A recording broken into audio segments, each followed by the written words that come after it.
Depression and anxiety are prevalent issues in Australian society, with 3 million Australians currently living with these conditions. Considering this figure, it is important that our media represents mental health issues in a way that provides support and guidance for sufferers, along with increasing public awareness and reducing stigma. In this video essay, we will examine how different forms of media represent mental health issues and how these representations can have positive and negative effects on increasing awareness and reducing stigma. Have TV advertisements positively impacted the representation of mental health issues?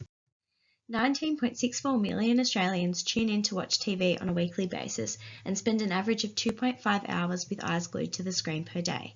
The mass-reaching capabilities of TV may seem ideal to drive awareness for a cause, but the language and imagery used in media can sometimes be inaccurate and stereotypical for those suffering mental illness. A UK study found that 59 children's programs in 1 week contained 159 references to mental illness through terms such as crazy and mad. To break down misrepresentation in programs, Beyond Blue's 2013 TV campaign Man Therapy saw positive change in targeted audience behaviour. Despite the TVC reaching a large male audience, the post-campaign survey suggests that the ad increased the audience's understanding, attitudes, and behaviours associated with mental illness. This case study suggests that TV advertisements are a great way to break down stereotypes in programming and positively impact the attitudes surrounding mental health issues. In this case, the print media is focused on 9 UK daily newspapers, and the information is based on the survey in 2014.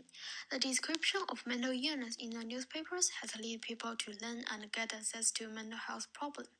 However, some biased reports have also negatively affected many people. According to Chen, the newspaper's report of mental illness is heavily misleading and always link mental illness with violence. They portray mental illness patients as dangerous and unpredictable. This negative description reinforces the discrimination and decreases the acceptance from people, which increase their distance from society. Moreover, in the newspaper survey, there were few reports of recovery after the disease.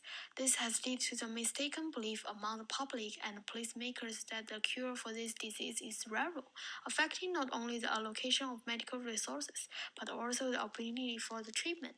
Therefore, the print media have not positively impacted the mental health issue.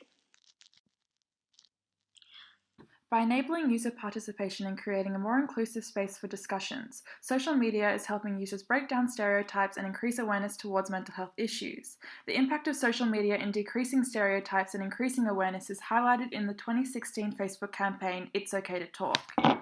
Compelled by the suicide of his brother-in-law, Luke Ambler posted a selfie to Facebook with the hashtag It's Okay to Talk. Many men like Ambler's brother-in-law are ashamed to talk about their mental health due to the negative stereotype that for a man to discuss his emotions is a sign of weakness. Following Ambler's post, thousands of male users posted their own selfies under the hashtag, creating an online movement designed to break down this negative stereotype and increase awareness of men's mental health. This example demonstrates how individuals can use social media as a tool to start conversations and increase awareness around mental health issues. In enabling these discussions, social media can reduce stereotypes associated with mental health issues. Social media has had an impact on people's mental health in so many ways, primarily on young adolescent teenagers. As explained in Underwood and Ehrenreich 2007, teenagers are highly users of social media to the extent that an individual uses media platform in a positive to negative ways that are likely to give them a sense of alienation from society and peers. It can also be evident in Sean Gant 2002 that teenagers who are active in indirect social communication are likely to experience loneliness, anxiety, or depression, which can turn into self-loathing and low self-esteem.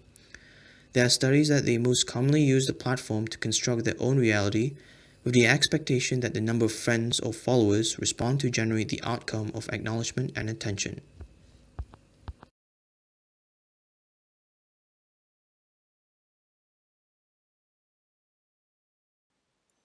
Today, more and more patients with mental health problems use social networks as a platform for sharing their stories. So, is it more beneficial for people with mental health issues to use social media instead of seeking face-to-face help? They use Facebook, Instagram, or YouTube to share about their illness or try to find advice from the community who also face the same problem as them. So, how social media can benefit them? At first, they will feel more comfortable when approached through social networks, and then they will create opportunities for these individuals to access interventions that support their physical and mental well-being. At last, this can better understand important healthcare decisions through social media. However, there still risks inherent in obtaining advice from unidentified creditors when they're online, and it's not always possible for them to confirm the credibility. However, the benefits of online peer support appear to overcome the potential concerns. Also, the source of risk must be further explored to inform future research efforts. Mental health services are only used by a minority of people, and in most cases, expert advice is not accessible by most people. This is when it is crucial for e-mental health tools such as web-based services and social media to become readily available. With the emergence of e-mental health services, it opens up opportunities for people who suffer from mental health issues to receive help and support. These services provide a more private and secure environment where people feel safe to open up to professionals. These services are able to assist a higher capacity of people, as well as providing better quality of care and increased accessibility. Non-governmental organizations like Black Dog Institute, Reach Out, and Beyond Blue have succeeded in attracting a large amount of likes and members on their Facebook page. This further proves the point that mental health sufferers utilize social media to understand and engage with the community or professionals as a means of self-help.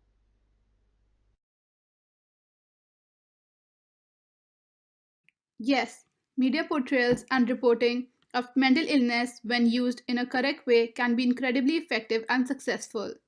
As said by the UK based Time to Change campaign, when executed correctly, media can act as a remarkable tool in raising awareness and helping to dispel misconceptions. The most notable argument in support of expression of mental health on social media is that it has gotten the conversation about mental health started, and hence has made people realize the enormity of the issue. The fact that it's a media platform whose content is primarily produced and consumed by users allows for the prospect of the content to be genuine and valid. Social media also serves as the largest support network, which is now successfully being utilized by various mental health awareness campaigns and organizations to spread information. A lot of media campaigns have helpline numbers that can aid people suffering from mental problems and prevent them from taking impulsive extreme measures, which has been possible through social media. In conclusion, in this presentation, we have examined different forms of media, and it is proven to be important as 3 million Australians suffer from mental illnesses. It can be said most of the mediums of media have represented mental health positively. Social media has made a significantly positive impact in terms of destigmatizing mental health issues and helping people reach out for help via e-mental health services.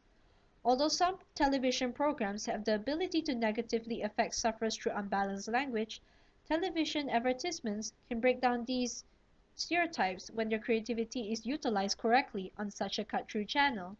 It is evident that not all of the media can help or represent mental health sufferers in the correct manner.